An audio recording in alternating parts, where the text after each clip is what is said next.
Alright, more Jiffy augers showed up. So I bought these two Jiffy augers for $100, and they are in pretty rough shape. I believe that these are model 77. This one looks decent. I checked spark. They both have spark. This one's got 150 psi compression in it. That one has 90. Got spark. So I knew they were in rough shape, but I didn't think they were this bad. So blades are good on them. This one's a 9-inch. The yellow one's a 9-inch. And the other one's an 8-inch. So they have the old style couplers on them. So my plan was to take the two of them. I knew this one didn't have a gas can, and the carb is pretty janky. So the idea was that I was going to put two of them together, but they're just so bad that we're not going to do that. So what we are going to do though is I have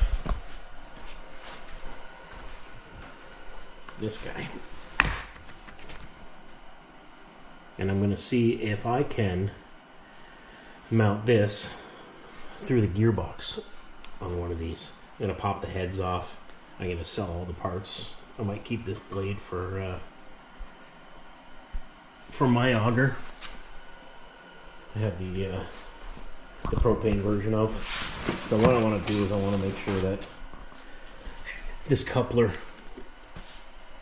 will work with this motor shaft, or this transmission, or gearbox, or whatever you want to call it. So just want to make sure that that is the same diameter and everything, which I believe it is. This is just a pin where that's a bolt that goes through and bolts it on. So this is like that quick release pin deal. So this is a much nicer auger. I don't need two flights. I just need the one 8-inch. So the idea is that early ice, if this works, I can kind of shed a few pounds on early ice. You can see I got a sled here, and normally I run a 4-wheeler, but on early ice you can't do that, and so I end up having to take this this auger. And this auger, you need to keep it in the upright position, and when it falls over, oil leaks out and into that carburetor and causes all kinds of problems. I've never really had a problem with it, but I've always been pretty mindful to keep that in the upright position. On my 4-wheeler, I have a mount for it that does that for me, so I never have to worry about it. So if we can do it, I'd like to give it a try. There's a lot of parts to machine and whatnot to get that transmission. I don't even know how to get this head off. We're going to figure that out. But to get that gearbox mounted, I'm guessing that there's a clutch in there. I've never actually been inside one.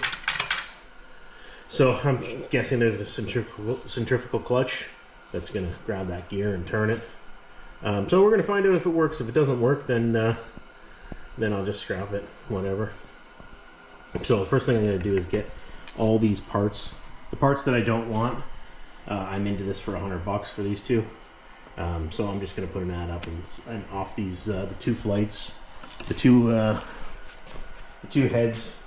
I'll just off it all for $100 and get my money back out of it. It's just too much work to try to, if I tried to make one good unit, I would do a lot of work for $50. So I'm not going to do that. So we'll see what we can do.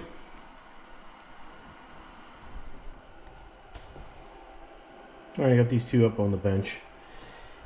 Just taking a look at them. This one, the output shaft, and this one, the output shaft, just doesn't sound as good. So I don't have much to go on, so I think I'm gonna stick with this one. I did double check that this diameter in the output was the same as the new style, and it is, so I should be able to use my existing flight. But I do think I'm gonna go with this gearbox. This one has the complete assembly, which is gonna have to be used for some kind of a trigger for the drill. So I would prefer to use these handles, but it looks like I can just pop the handles off and use them. So that's what we'll do is I'll tear them both apart and see, because I gotta get the handles off of these ones. So I'll start with this one, get the motor, the top end off of the gearbox, and see what kind of see what we're dealing with first. So let's do that. Okay, we'll rip this one apart. I'll kind of speed you through it.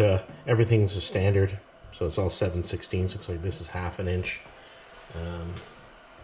So yeah, we'll kind of we'll just motor through, pulling all this apart, getting this handle off, and then splitting the engine from the trans box.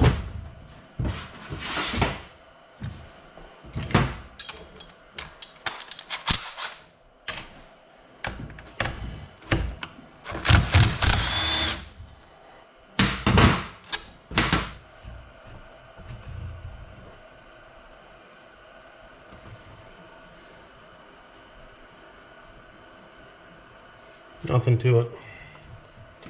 Looks like we got a gasket. Yeah, we got a gasket. Second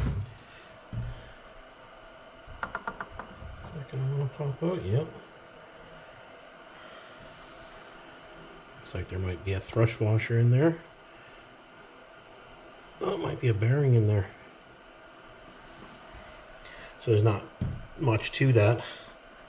I'm guessing that on the sloppier transmission that it's just a lack of grease in there, maybe.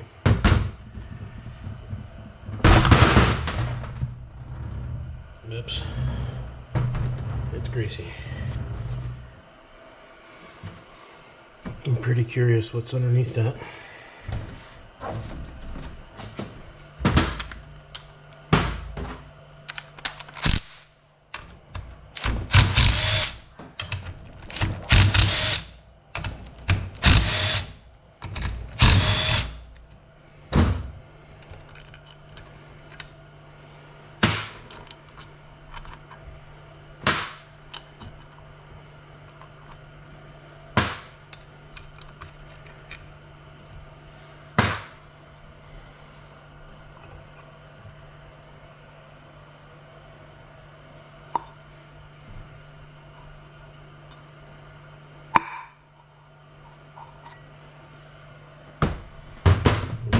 Clutch.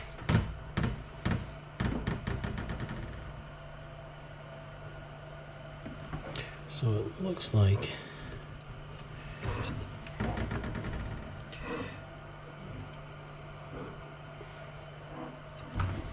you can see down in there. We got 4 bolt heads. 3 of them looks like. So we have to figure out how to get this clutch mechanism off. It gives us a clue. So I guess we're gonna have to get a piston stop in there to stop that piston and knock this clutch off. So let me see if I can come up with some kind of a stop for that piston. I don't know if I can use a. I don't have one. I don't want to wreck that piston. So we'll come up with something. Okay, couldn't find a piece of paracord or ripcord, so I'm going to use a piece of wire.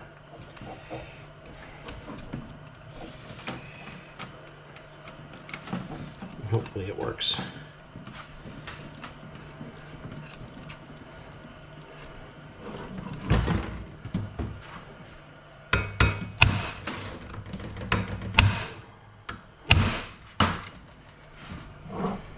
Man, she's on there.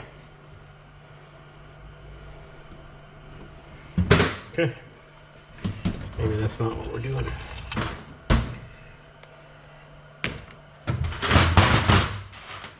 See if I can get in there and grab those with a socket.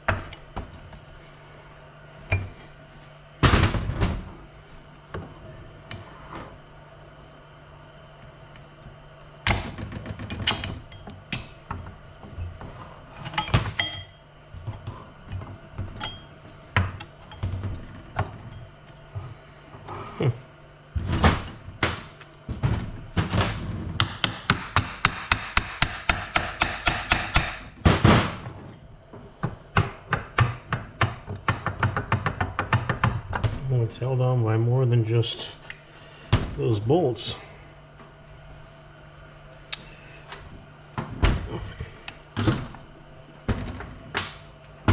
Okay, we're gonna have to pull the flywheel, I guess.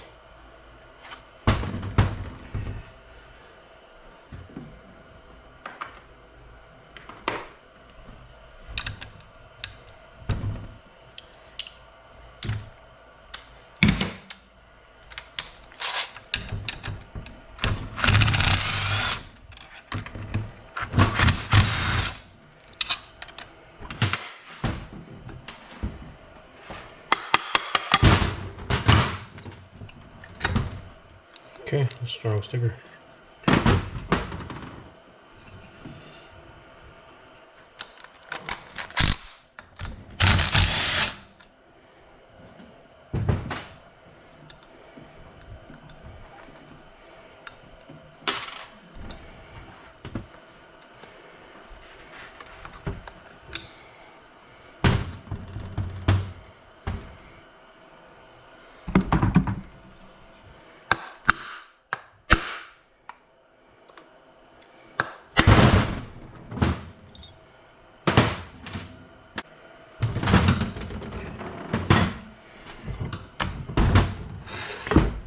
So I don't really care about this motor, so you would probably use more caution than I'm using at this point. So we got a little key, little Woodruff key there. So we'll knock that out. So I'm starting to want to realize why I've never seen this even attempted before. And that is because it's a bit of a nightmare.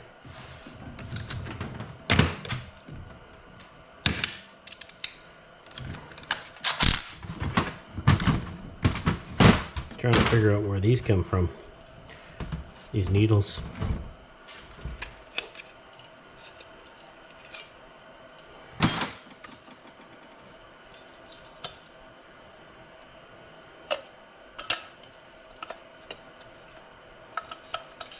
There they come. They're coming from connecting rod.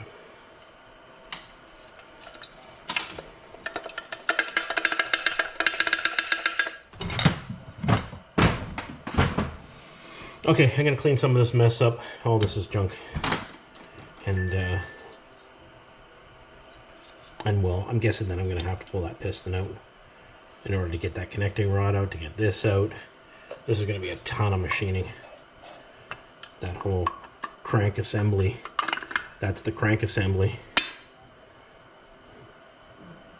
So that is somehow going to have to get attached to the drill in order to spin this clutch, to grab the gearbox. So it's a ton, but we're going to do it. We're this far, so let me clean this up, and I'll come back to just this, and we'll pop that head off, the muffler and the head, and see if we can get that connecting, or that crankshaft out of there. Okay, regrouped. I just threw all the parts in a box, so somebody's gonna buy a box of parts, or they're not, whatever. So we'll take the muffler off.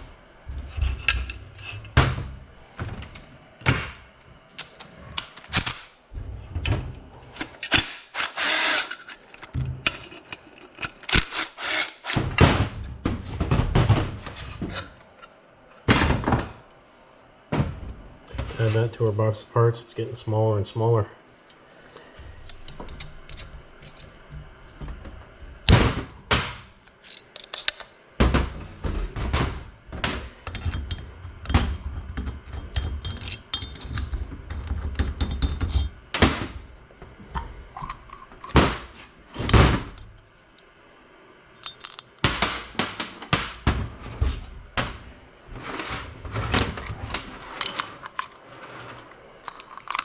So now we figure out how that comes apart.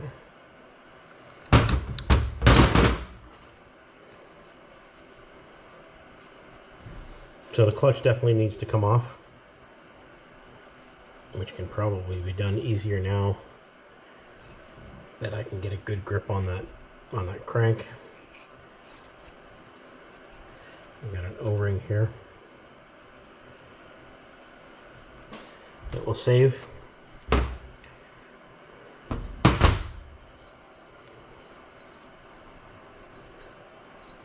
Really, it doesn't look bad. I'm glad I did it with this one. This one had, this motor had 90 psi, and the other one had 150. So the other head is a good head, and I'm glad that I didn't destroy it.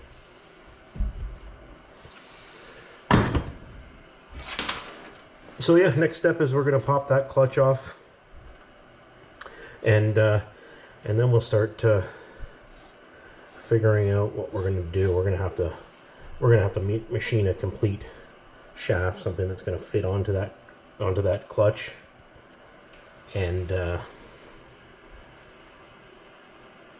goes right through, and we can be able to grab onto it with the drill. Not this is an impact. I have a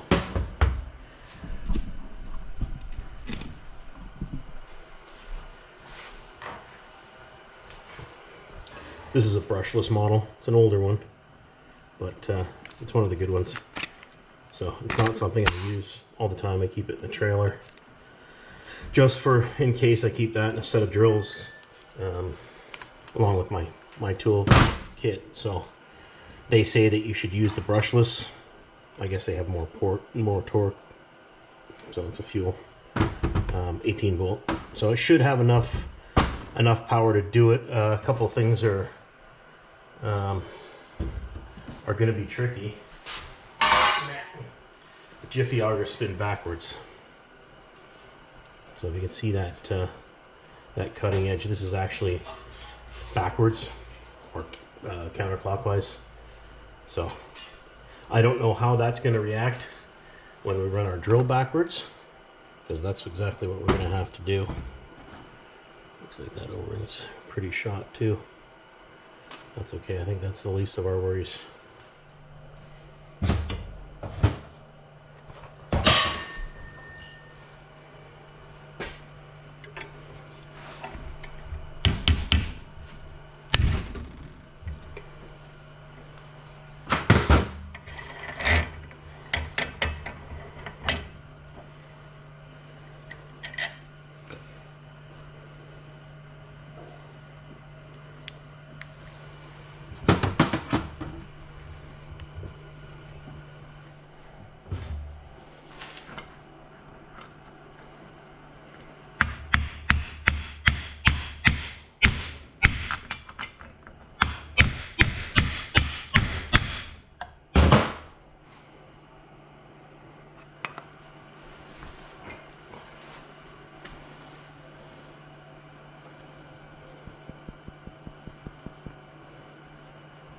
So I'll use a puller, pull that bearing off.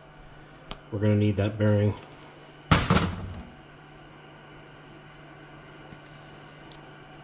This looks like it's in pretty good shape.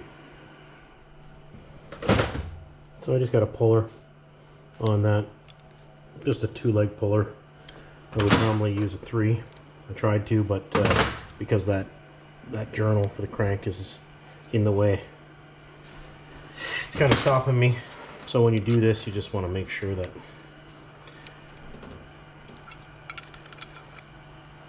we're only pulling the bearing out. We're not pulling the bearing apart. So I'm just going to clamp that in a vise so I can get a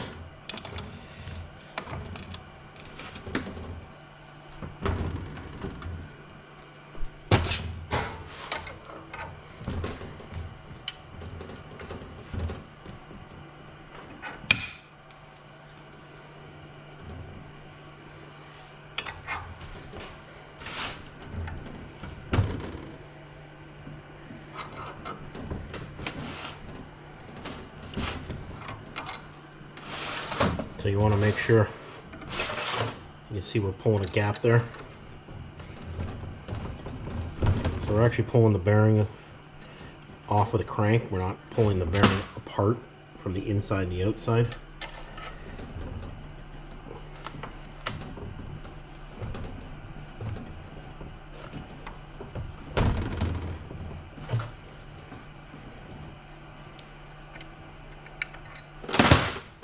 come off pretty easy.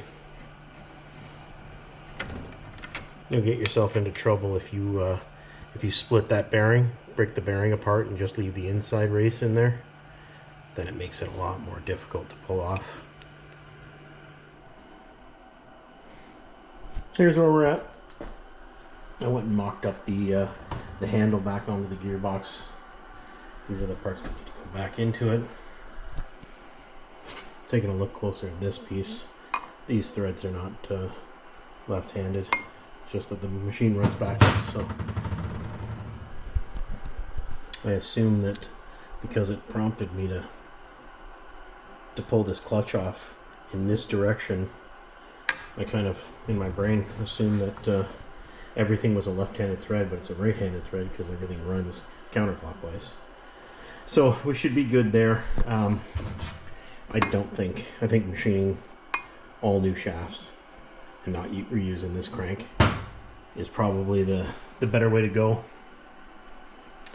We got a long way to go. We got to build some kind of a plate that's going to cover, it's going to bolt on here, but it's also going to cover up this bearing because we're going to have that exposed bearing. We can't have that, so we're going to have to cover that bearing in, have whatever shaft we come up with on the clutch come up, and yeah, this is going to be our throttle. One of them is one of these tangs is going to be a return spring. One of them is going to be whatever we come up with to hold that drill in that location somewhere. So I'm guessing some kind of a plate and an upward plate, kind of like a clam cell's one of those adapter plates for an electric drill. It's going to be basically the same kind of idea in that. And hopefully it won't be too many parts so we can get it to work. And then we'll try to drill ice with it, because that's going to be the biggest question. Can we spin that drill fast enough to open that clutch up? Is there enough torque to have that clutch grab on in here? All those questions are unanswered, so we'll see. So we'll take this to the machine shop and start making up some parts. I'm going to put all this stuff through the parts washer. I'm sick of dirty hands. So tomorrow.